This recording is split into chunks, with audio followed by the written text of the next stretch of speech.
In this video, very happy to be doing this now. A bit more time. I'm nearly done with the second part, the HA for PCNSE course, so I'll get that out as soon as possible. But for the minute, we got this one. So I've been plagued, as some of you may or may not know, if anybody actually listens and comes back, by OpenSSL Cipher.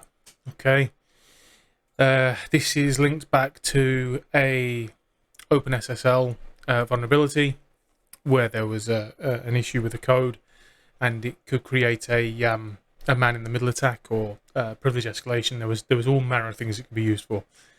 So, if anyone remembers from before, they'll remember that what we actually did, or what I did, was I created a list, and it was this list here. The idea behind that being this only shows up when, strangely, my phone, Android phone, goes to Instagram and starts scrolling through. So we're assuming there's some issues with Instagram, or at least implementation of the app on my phone. However, because it hasn't stopped, because it's continued through and through, I've decided that I actually want to investigate it a bit further. Do a packet capture from my device as it's going through Instagram, and see if we can try and pinpoint whether it's actually an issue or not. If it is, then we need to do something about it. First thing we'll be doing, we're binning Instagram, because to be fair, I detest it. And if there isn't anything to be done, if there isn't a problem, if there isn't any odd traffic that's coming off of the phone or anything like that, then what I'll probably do is I'll probably tune out the actual alert from firewall. So we'll tell the firewall not to bother alerting for that CVE. Okay, so the first thing we want to do is actually pick one of these vulnerabilities which has come through now, and hopefully this will be the right one. Okay, so this handshake cipher 2 more times changed anomaly. Okay, so it isn't that bad, right? So it's going there, we know it's going there, and we know that this just happens to be the IP address of my phone. So first thing I'm going to do is I am going to go onto the firewall,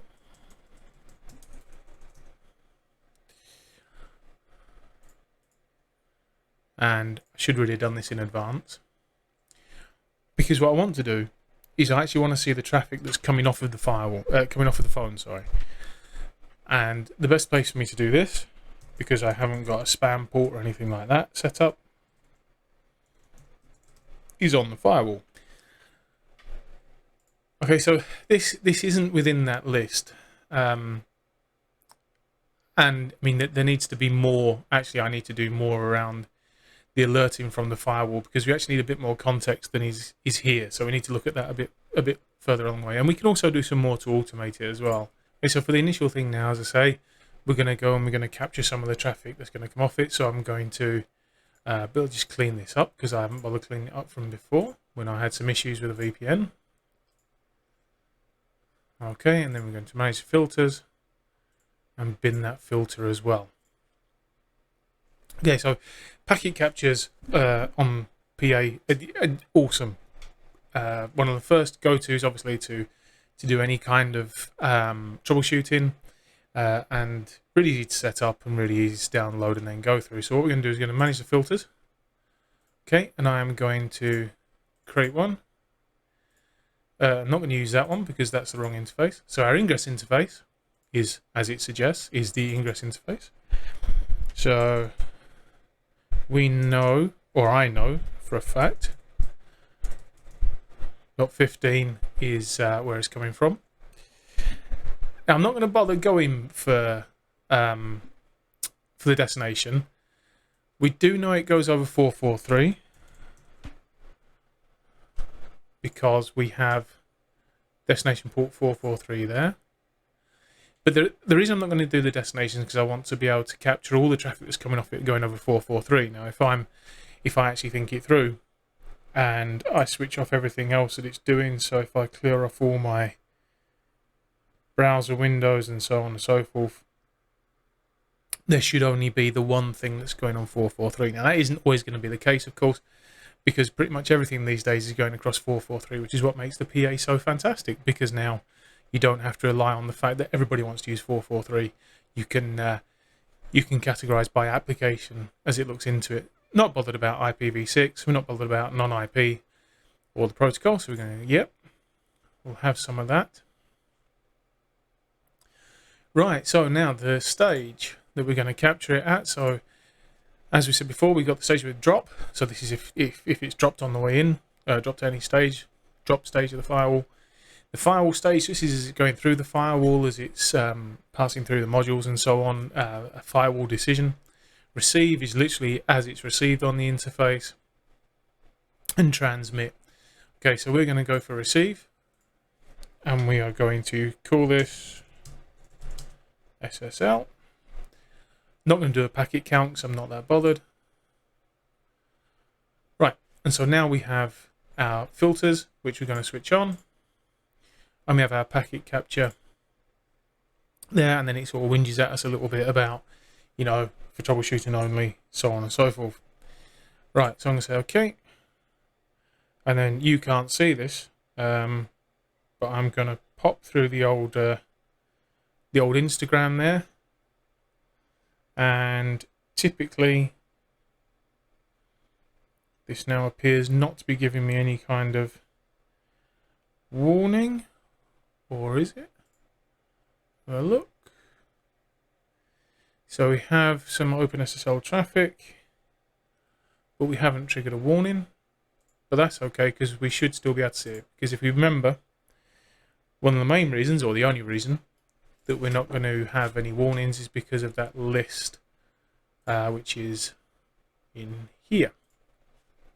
So potentially the traffic there, we'll probably see one of these IPs within that traffic. Okay, so now we've got it, 18 megs fairly sizable file.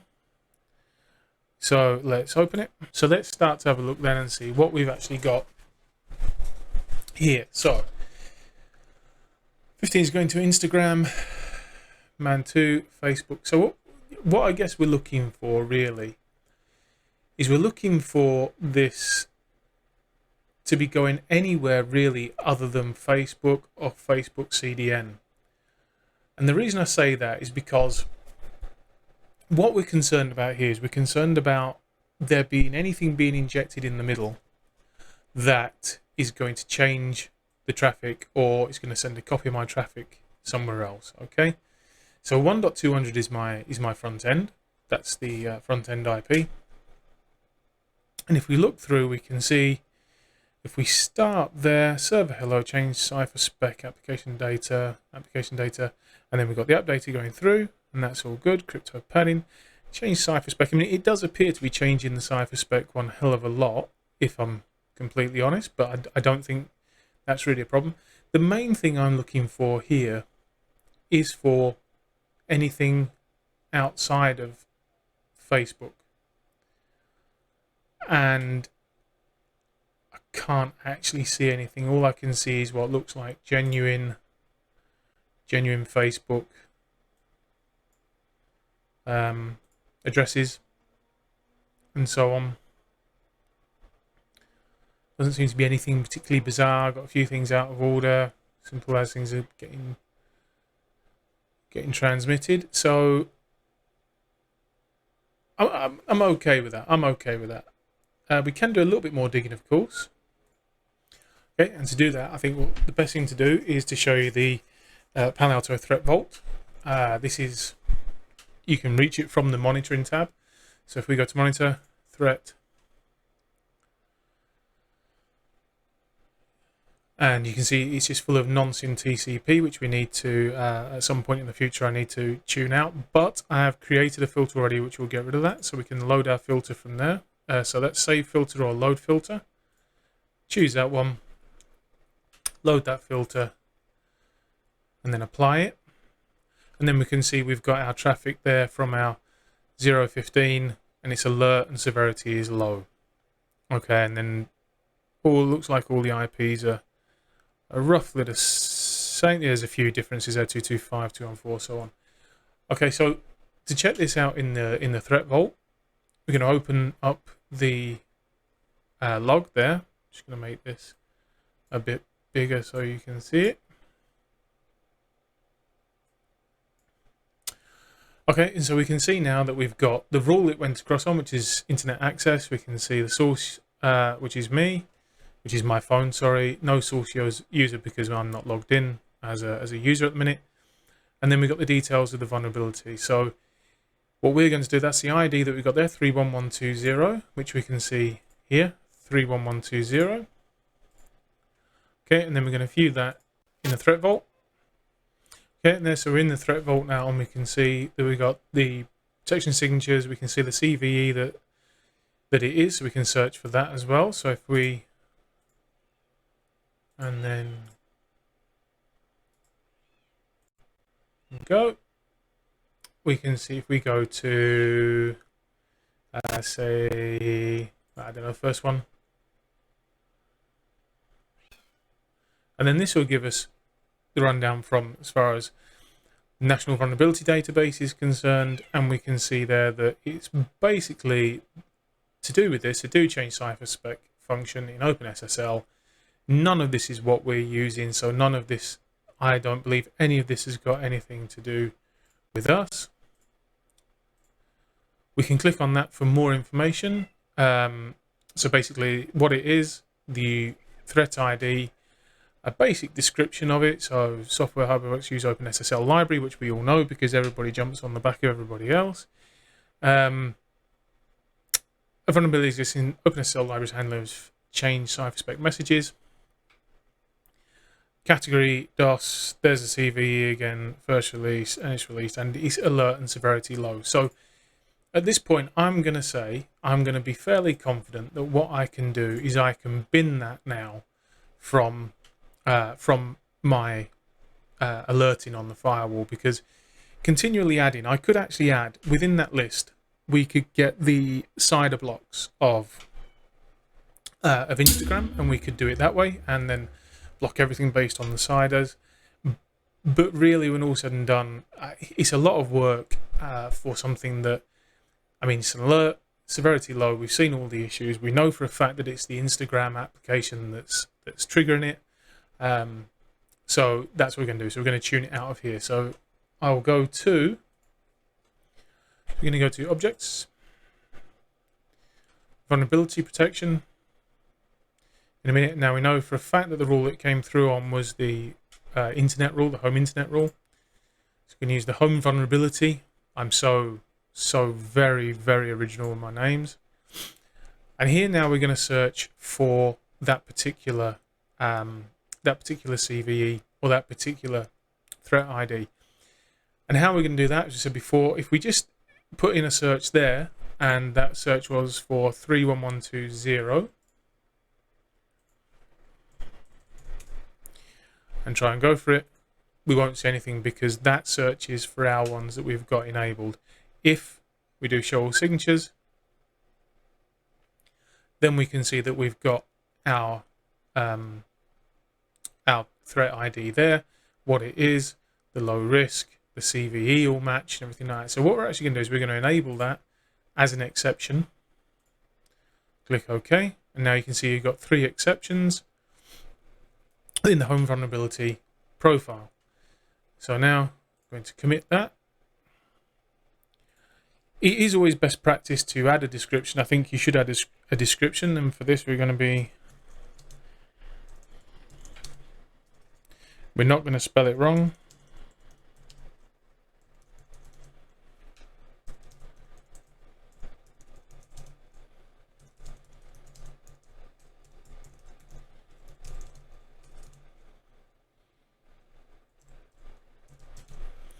Okay, and then we're going to commit that.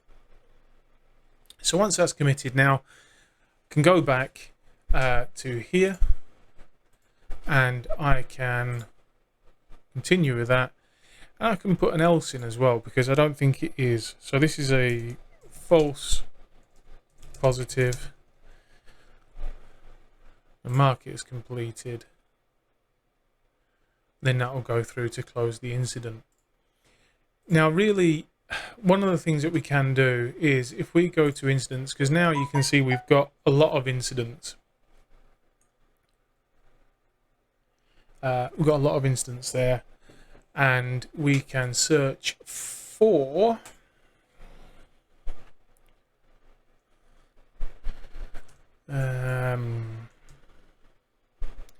incident. Yeah. Search for. Yeah, so I think the best thing. So if we look at this and we pull this from front end, because we know this is going to be in all of them.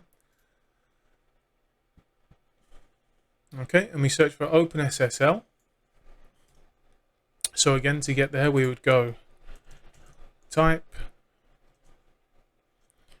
PA vulnerability, because it is of the type PA vulnerability, and alert name contains. So we'll do that in there, and then the wildcard, because we've got the rest of the thing to go at. Do that. No. Take out that space.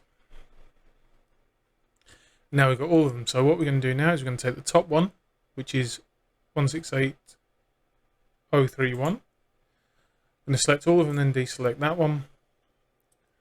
And then I'm going to mark as a duplicate of 168.031. Validate that. Yes, I'm happy with that.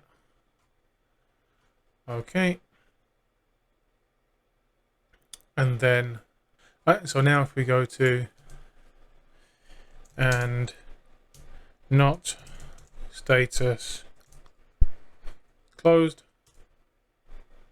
see we now haven't got any incidents in there. This is now finished, and if we go back here and confirm this, we can see in our exceptions we have, if I just bin that one, we now have the 3. And so that's it. So now I'll be able to happily go through and see my pictures of cats' heads through pieces of toast, without the worry that I'm triggering lots of alerts and spending a lot of time dealing with that. It's important to realise that, of course, in this particular instance, it turned out to not be anything particularly bad, as we can see. I think it's safe to say that there's no real massive issue with it. And of course, obviously, the threats that you get and the alerts that you get from the firewall on the vulnerability side can trigger, because the signatures can still be triggered and it can still seem like something else, but in fact actually you haven't even got that in your estate. One of the big things that you have about IDS and IPS systems is exactly the same. People just switch everything on and then everything stops working, and they wonder why, and yet you've got to spend the time to go through it and look at if you don't have any, say, Windows servers in your estate, why would you have Windows vulnerability signatures being looked at? Because when all said and done, although yes, the exploit might be there and it may look like that's that kind of traffic, but it can't be exploited against your system. So again, that's the whole thing of tuning out noise. So I hope that was I hope it was informative. I hope you enjoyed it. We're going to do some more and more as we go on, because I'm actually starting to enjoy it now. And if you like and subscribe, that would be great. And I shall crack on now my PCNSE course. So until next time, see you.